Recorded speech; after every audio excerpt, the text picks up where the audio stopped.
लिए और दुनिया के लिए और ख़ास तौर से अमन के लिए एक संगे मील दिन है और ये तारीख़ में ऐसा वक्त मैं समझती हूँ जीती दुनिया ने आदमी सतह पर नहीं देखा।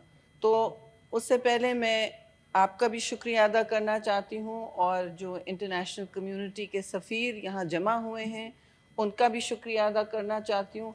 आई want to thank the international community, the ambassadors who have gathered here to bring us their support and to send a clear message from Pakistan that we are a united nation, united behind this monumental effort for peace and great national unity and international, not just peace, but civilizational effort at promoting and finding a way for a ceasefire in a time when literally not just the region, but the world has come back from the gates of hell, of certain hell.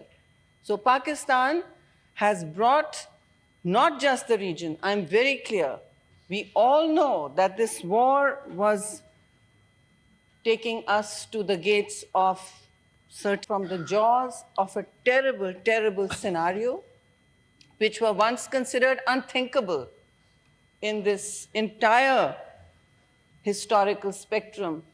Our geopolitics and all our efforts and our diplomacy have gone towards coming back from this destructive, unthinkable brink of disaster. And for that, before anything, Chairman Saab, I wish to thank Prime Minister Shahbaz Sharif, of course, our fellow Senator, DPM and Foreign Minister Ishaq Dar, and naturally Field Marshal Asim Munir, whose efforts have been singular under the leadership and guidance of President Asif Ali Zardari, who represent the whole country. I also wish to thank Chairman Bilawal Bhutto Zardari for his support during these times to the government, and also his mention this morning of how Pakistan has come back and brought the world back from a place of extreme crisis. The crisis was very in what some of our colleagues are saying. We were impacted by high petroleum prices, but that was still not something that the world was experiencing alone. We were not alone in experiencing those high prices. And much, much worse was to have come and could have come. Much worse could have come, not just for our Muslim brothers and sisters in the region, but for us as well.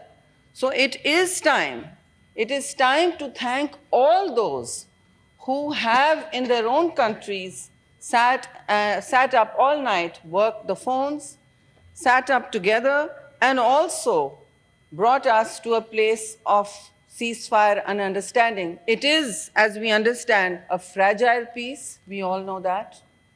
And for that, we have to thank the Islamic Republic of Iran for understanding that time is required. We have to thank the United States of America, who also have brought everything back from the brink, and whoever has put in the effort on really taking the world out of a crisis that we were seeing in horror. We were seeing the horror in front of our eyes, day by day, hour by hour. Let's face it, all of us were horrified at the thought of what could have followed, which is why it is important for us, for our children to grow up in a world which is not defined by war, destruction, bestiality, bombs. It is crucial for our children and for our generations and our future to walk back from a moment where we would have regretted all our lives, where humanity would have regretted everything all our lives. My friend here spoke of poverty, spoke of development, spoke of our needs. Those come first for us, of course, but there would have been none of this. There would have been no poverty to speak of, there would have been no petroleum to speak of, there would have been no development to speak of, had we not come back from the great unthinkable that could have been. I won't even mention the names and the words that come to all of our minds. because civilized societies must value the goals of peace. It is not some soft human rights issue only. It is what will keep our lives going from day to day.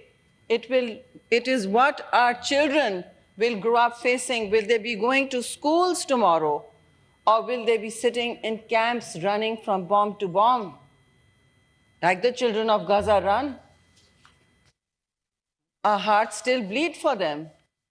And we will do everything in our power, and we must, to stand between that future and the future of predictability for a tomorrow that our children can look forward to.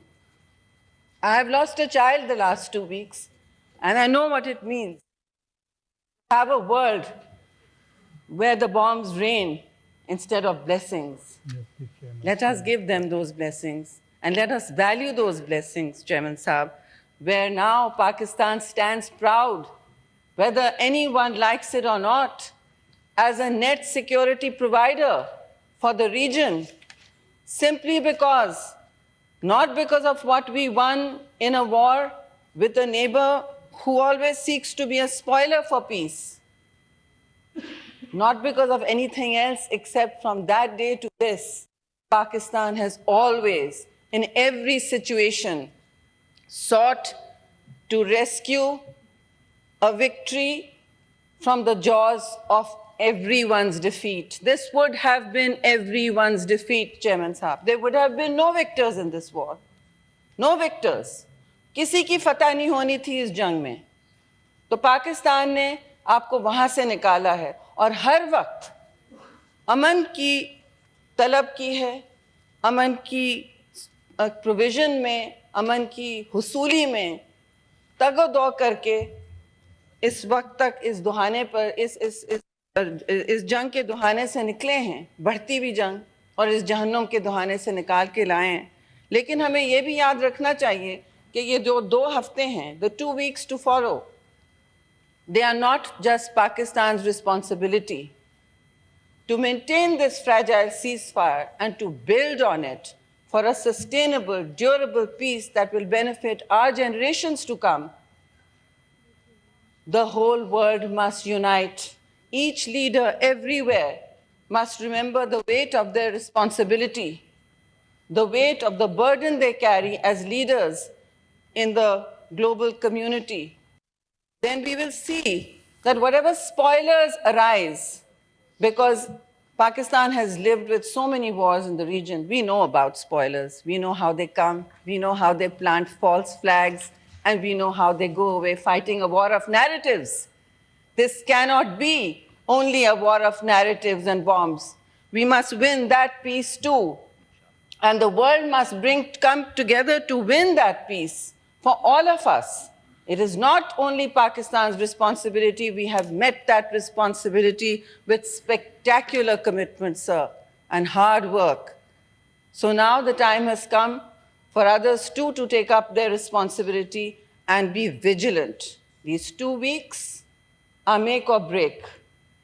Nobody is out of the woods yet. We must celebrate the ceasefire, but we must also, and we must celebrate our leaders for it. This is Pakistan's moment. And history will always remember Islamabad with the whole business of talks. Islamabad with accord. Islamabad with peace. That's what Pakistan will be remembered for, sir.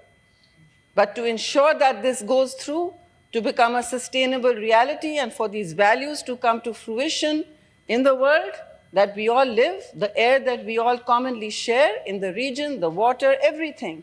You know that everything was under fire. Every single thing was under fire.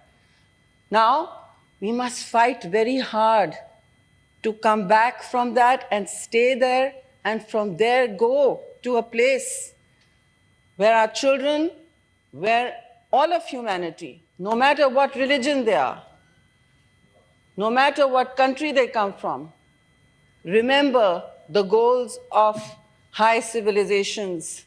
They are always the goals of those who preserve peace, sometimes even at their own cost. Pakistan has done a great deal of work.